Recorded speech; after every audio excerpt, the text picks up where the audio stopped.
Hi everyone, Ryan here from Fight Game Analysis, and today we're going to be talking a little bit about the welterweight division. But before we jump into that, if you enjoy the content, please go ahead and click on the like button and also subscribe to the channel. Really appreciate your support. Alright, so the welterweight division, 147 pounds. It's one of the historic divisions in boxing. We have seen some guys with some legendary names fight it that way. Guys like Sugar Ray Robinson, Jose Napoles, Oscar De La Hoya, Shane Mosley, Floyd Mayweather, Manny Pacquiao, even up to today. Errol Spence, Terence Crawford, Keith Thurman, young guy Jaron, Ennis. There has been some incredibly talented people who fought it that way. It's one of the original boxing divisions, right before we started getting all of these extra divisions and then all of these extra sanctioning bodies with all of these belts and all of the things that people have problems with today. Right, when people talk about what they don't like about boxing, they're usually talking about those types of things, the politics behind it, all of the champions. Hard to tell who's really this, and it's hard to make fights between guys because of all the back and forth. If you go back historically, 147 pounds has always been there. And we have seen absolutely legendary performances that way. We have seen some great fighters practice their craft. Right, it's one of those weights, kind of 147 to 160. It's this kind of perfect balance. Right, when you talk to guys about lighter weight fighters, maybe 126 pounds, 135 pounds, stuff like that, they don't really typically get as much buzz. They don't typically generate as much of a fan base. And a lot of times when you talk to people about it, it's because they say, you know, these guys are moving so fast, maybe they're hard to watch. Or they're not quite big enough, they don't pack the power, and people like to see devastating knockouts, and they're not as frequent in divisions like that and stuff like that. Then you talk to them about heavyweight boxing, kind of the exact opposite. Everybody loves the power that the big guys bring. But, dude, they can get fatigued quick. We've all seen a lot of heavyweight bouts where these dudes are in the middle of the ring and they're kind of just laying on each other, slipping in shots when they can, and it's only the fourth round, fifth round. You know, it's starting to change. We're seeing more mobile heavyweights now than before. I mean, think about Tyson Fury, right? Exact opposite of that. But typically speaking, that's not what you see in the heavyweight division. So guys say the opposite. Well, I love the power, but these fighters can almost be lazy at times. But 147 pounds is a perfect balance. You get guys out there that are 5'9", 5'10", maybe even 6 foot. Great balance of speed, power, athleticism, endurance. Like, man, they can bring it all. And it just makes for legendary fights. And that's what we've seen throughout the years. Think about Sugar Ray Leonard versus Tommy Hearns. Absolutely phenomenal fight. Think about when all of the performances that we've seen there, right? Now, right now, we look at the top 5 of the welterweight division. We got to talk in no particular order, right? We'll talk about Errol Spence, Terence Crawford, Yordenis Ugas, Keith Thurman, and then I'm going to bring up the young guy, Jaron Ennis, because I think he deserves to be there at this point. There was a lot of talent there. There is a lot of talent. Now, the fight that we've been wanting to see for a long time is Errol Spence versus Terence Crawford. Terence Crawford just recently left Top Rank. He was at Top Rank, working with Bob Arum for a long time. He left him. Said, Bob, you can't get me the fights I want to get. You can't put me in the positions that I want to be put in. You can't get me the money that I want to get. I'm gone. So he's out there and he's talking to guys now, a little bit of a free agent. We saw he recently spoke with Eddie Hearn. Eddie Hearn came out and said, look, I'll be honest, I don't know if I'm going to be able to get Terence Crawford the fights that he wants to get for the money that he wants to get. A lot of the fights that he's looking at, the guys that he wants, are over with PBC. I don't know if I'm going to be able to make that happen. So Terence Crawford at this point, a little bit of a question mark. We kind of don't know what's going to be next for him. We know what he wants. We know what he's talking about. We know what we want to see him do, man. We want to see him in the absolute biggest fights possible. Tremendously talented. Every time he steps up to the plate, man, it is a show-stopping performance. Up to and including his last one, man. Just something else. Every time that people want to doubt him, they want to say maybe his resume isn't as thorough as a guy like Errol Spence, or maybe he hasn't proven himself against the top of every single time he comes out and makes it happen. And I believe him when he says he wants to make the biggest fights. I do not think he's one of these guys who was just running his mouth, trying to use the popularity or the momentum of other fighters to build himself up, but secretly, you know, he doesn't want the fight. No, not at all. I believe Terence Crawford when he says he wants. Okay? Then we move on to Errol Spence. Now, Errol Spence, we get to see him in there against Ugas, fight coming up in April. I made a little video about this, talking about the first thoughts. This was after Ugas had fought Manny Pacquiao and beat him. Great performance for him, by the way. You know, he really stepped up. He really delivered. Yeah, it was at the end of Manny Pacquiao's career. Yeah, Manny Pacquiao isn't quite what he used to be.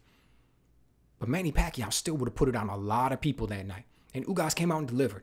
He controlled the distance well, worked good behind his punches, didn't allow Pacquiao to take away the jab or to blitz him with his shots. You know, he was building. You know, he's building. He's continually looked better recently. Once he switched trainers, once he started doing things a little bit differently, and it all kind of culminated that night and really put his name on the map. Now he's a belt holder and he gets a shot against Errol Spence. Imagine if he's able to come out with that victory against Spence. Imagine where that puts him. And you look back at his history, I mean, he's all the way from Cuba, man, fighting as an amateur out there, comes all the way out to now he's fighting at the biggest stage at 147 pounds. It'll be interesting to see what happens in that fight. I'll be honest, I think he's not the favorite going into it. You know what I mean? And I spoke about it in that First Thoughts video. I'll be giving another one where I give a real thorough analysis and breaking it down. But just off the top of my head, you think about the way that he beat Manny Pacquiao. He was able to control the distance. He's the taller, longer fighter. He was able to control that distance, work at range. He was able to take the jab away from Pacquiao. He was able to not allow Pacquiao to counter because of the way he was keeping him on the outside. Manny wasn't able to close the distance and get in and counter when he wanted to with the timing and things like that. It's going to be a completely different fight against Errol Spence. Right? Errol Spence likes to come forward and be on the front foot. He's aggressive. He's got a really good jab. He knows how to frame guys and keep them where he wants, cut off the ring. So it'll be interesting to see what that brings out in both men. Now, just recently, within the last couple of weeks, Keith Thurman reintroduced himself to the division.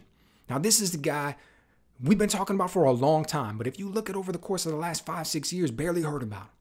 He took this big, long layoff. I think it was about 2 years. Then he comes back, fights Josecito Lopez, gets the win there. And I need to say, looked very good in that fight because of the way that he evolved as a fighter. He was no longer just trying to focus so much on landing the right hand. He wasn't trying to force it. He was working his combinations better. He was using better footwork. Just looked like a fighter who had, even though we hadn't seen him in a while, he had been in the gym. He was growing. He was improving. Great performance. Then he comes out, loses to Manny Pacquiao. Now, a lot of guys have lost to Manny Pacquiao. But when we look at that fight a little bit more, I actually think it was impressive in a lot of ways for Thurman. Now, I thought he was going to win that fight. I thought he was going to be able to control it with his right hand. He was going to be able to use that as a really effective counterpunch to the pressure that Manny Pacquiao was trying to bring when he tries to blitz with that left hand. Didn't quite work out that way. Early in that first round, or early in that fight, in the first round, Thurman got dropped. I really think it threw him off. Kind of what he was doing, his focus, where he was going. But by the end of the fight, he dialed it back in. I really liked how he looked later in the rounds. He was able to win a lot of them. And even though he ended up, dropping that first round 10-8 and some of the rounds afterwards, he got his feet under him quick, man, and he adapted. But then, boom, he's out for another couple years. And then we see him step back in against Mario Barrios. Thought he was going to win that fight. I picked him in that one. But Mario Barrios is a very talented fighter. Very fundamentally sound. He's out there. He's training with Virgil Hunter. We saw the problems that he gave Gervonta Davis. Even though he ended up getting stopped in that fight, we saw the problems that he was giving Gervonta Davis up until then. So it's like, yeah, he's not a power puncher, and he was moving up to 147 pounds. But when you looked at Keith Thurman with the amount of time that he was taking off, ring rust is a real thing. I was very interested to see how he was going to look in that fight. He came out and looked good, man. He came out and looked very good. One of the things I hated from the commentary team was Brian Kenny, man. Early in the fight, Brian Kenny's over there. Oh, Thurman's getting old. What's he going to do? Is he going to be able to move around? His legs are gone, blah, blah, blah. I'm glad Joe Goosen kind of shut that talk down. Let's not, we're over here. The bell already rung for the first round. Let's not continue to try to speculate about how Keith Thurman's going to look. Let's not continue to try to speculate about how his leg shot, how's his conditioning going to be, ring rust. We're already at the fight now. We can talk about all those things leading up to the fight. But here we are on fight night. The bell rung. We're watching the man fight, and you're still speculating about what we might see versus talking about what we're actually watching live, real time. So I'm glad Joe Goosen kind of shut that down. Said he's talked highly of Keith Thurman for a really long time. You can tell that he's a fan of his. He's been watching him for a lot of years. So he was able to speak to a lot of the things that Keith Thurman was doing, the way he developed, and he looked great in that fight, man. He looked great. Found that left hook early, used his movement well, continued to build, used the jab more than we ever saw him use in the past, right? That was one of the criticisms that I had when he was coming up. It's great to have a good right hand. It's great to have power, but you got to set that up to land it on guys. The example I always use is Julius Jackson. Ridiculous power. Ridiculous power. But was he the best fighter of his generation? No. Because there's more than just having power. Deontay Wilder, ridiculous power. How'd that work out for him against Tyson Fury? Because you got to be able to get that power off. You got to be able to land those shots. So that means going in there and setting your shots up, you know, changing the speed of them and the rhythm and the timing and everything. All the little, you know, using feints, all the little things that you got to do to land a punch on a world-class fighter. You know, you're not out there hitting the heavy bag. This is a man who doesn't want you to hit him, and you need to get that shot off. Continually improving, man. Keith Thurman, he came out, he looked great. Spence Ugas, you know, gets announced, and he immediately is like, hey, man, I want the winner of that fight. I think I deserved it. That's intriguing. That's something that we get to look forward to possibly towards the end of the year, or maybe even as early as something like September, right? So we'll be able to keep that in mind while we're watching Spence Ugas, seeing how each man looks, thinking about how that's going to compare to what we saw from Thurman. And then we've got Jaron Ennis. Now, Jaron Ennis, man, young dude, youngest by far of all these guys. So if we think about, you know, Floyd Mayweather and Manny Pacquiao being the recent past of the welterweight division, and we think about Errol Spence and Terence Crawford kind of being 1 and 1A, current guys in the division. We'll even throw Thurman in there, right? Current guys of the division. Jaron Ennis is the future. He's significantly younger than all of these guys, and he's shown top-notch skills already. Now, he's got the thinnest resume out of everyone. I get it, but he's only, what, 23, 24 years old? What do you expect? You thought he was going to be out there just knocking out world champions since he was 20, and by the time he's at this age, he's got this really well-built, developed resume?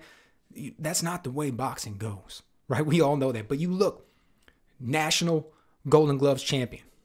I think he won silver medal in 2014, gold in 2015. Decorated amateur career. Been around, been doing it at a high level as an amateur. Turns pro.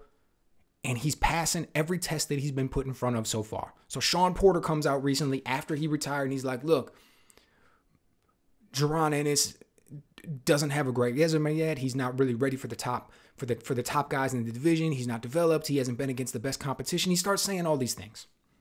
Kind of talking bad about him a little bit, basically saying that he's not ready for the top. Okay. Now, on the one hand, you know, a lot of people were up in arms about that. A lot of people were talking about, hey, you know, that you're contradicting yourself from what you said in the past. And I get all that. But let's just look at the statement. When you look at the top guys in the division, Crawford, Thurman, Spence, Ugas, even a little bit, you know, or Danny Garcia or Sean Porter before he retired and all these things. You look at their resumes. You look at the caliber of competition that these guys fought. Then you go back and you look at Jaron Ennis' resume. I mean, it is what it is, man. He just hasn't fought those level of guys yet. And I don't hold that against him. There's a progression in the talent that you fight as you go up. He's young. He's only 24 years old. He's not supposed to have been there fighting all these guys. All these other guys are in their 30s, some in their mid-30s. What do you expect? What did you think was going to happen? He's just making his way onto the scene now. So, yeah, he fought Lipinets and he fought Delorme. And those guys are past their prime. You look at, you know, Terence Crawford was fighting Lipinets back in 2015. So you can say that the men that he beat are past their prime. And that's a very true statement. But he did exactly what he was supposed to do. Went in there and looked incredibly impressive against both of them. Big for the division, man. 5'10", 74-inch reach. Doesn't use a bunch of movement, but he's light on his feet. Works well behind the jab. Good power, 28-0 with like 26 knockouts. I have every reason to believe that this man is going to be at 147 pounds for a while. He's going to stake his claim in the division. He's going to be a force to be reckoned with. You know, he's the type of guy that top guys are going to want to avoid a little bit. They're not going to rush in there to a fight with him. Classic example of a man, bunch of risk, not much reward. Is Jaron Ennis a pay-per-view star? Is he going to sell a bunch of tickets? Is he going to generate a whole bunch of money for everybody? No, that's not who he is. But when you step in there with him, man, he is dangerous. Now, it just got announced a couple days ago. We're going to be seeing him against Custio, Clayton. Talented fighter, but, you know, coming out of Canada. I think he was an Olympian back in like 2012, maybe, or 2016 for Canada. I mean, he's talented, man. He's undefeated coming in here, but you watch his fights, he's not ready yet. You watch his fights, and I haven't broken him down. I haven't analyzed all of the details of his game or anything like that yet. I'm sure I'll be making a video once we don't even have a date for the fight yet, just said in the spring. But once it comes up, I'm sure I'll make a video for it, and we can get into it a little bit further. But from what I've seen so far upon first glance, man, he's going to have to show up if he expects to beat Jaron Ennis. He's going to have the best fight of his life so far, because it just seems like he isn't quite at that level. So provided Ennis comes through that fight, he's going to continue to be a name at 147 pounds. He's going to be a guy, who knows, maybe we see him in a big fight by the end of the year. Dude, I would love to see it. He's passed the eye test. Yeah, he doesn't have the resume yet, but he passes the eye test. He looks good, very intriguing. I think 147 pounds has some really good fights for us over the course of the next couple years. I think we're going to see a lot of these top guys be able to test themselves against the best in the division. We're going to finally get this shakeout. Maybe even we get the holy grail of these fights that we've been wanting to see for a while, and we get to see Terence Crawford and Errol Spence. Who knows? So let me know what you guys think. What fights are you most excited about seeing at 147 pounds? Who do you think is the absolute best man at the division? And kind of how does your top 5 shake out? Let me know what you guys think.